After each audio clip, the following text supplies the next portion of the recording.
এবার ঢাকায় কোরবানির গরুর চামড়ার দাম ধরা হয়েছে প্রতি বর্গফুট ৫৫ থেকে ৬০ টাকা। ঢাকার বাইরে গরুর চামড়ার মূল্য ৫০ থেকে ৫৫ টাকা নির্ধারণ করা হয়েছে। সোমবার সচিবালয়ে ঈদুল আজহা উপলক্ষে কাঁচা চামড়ার মূল্য নির্ধারণ সংক্রান্ত বৈঠক শেষে এ ঘোষণা দেওয়া হয়।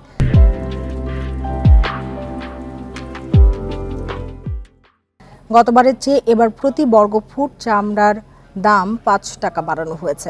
একই সাথে প্রতি পিস চামড়ার সর্বনিম্ন দাম নির্ধারণ করা হয়েছে ঢাকায় গরুর চামড়া ১,২০০ টাকা এবং ঢাকার বাইরে ১,০০০ টাকা। খাসির চামড়ার ক্রয় মূল্য প্রতি বর্গফুট ২০ থেকে ২৫ টাকা এবং ছাগলের চামড়া ১৮ থেকে ২০ টাকা নির্ধারণ করা হয়েছে।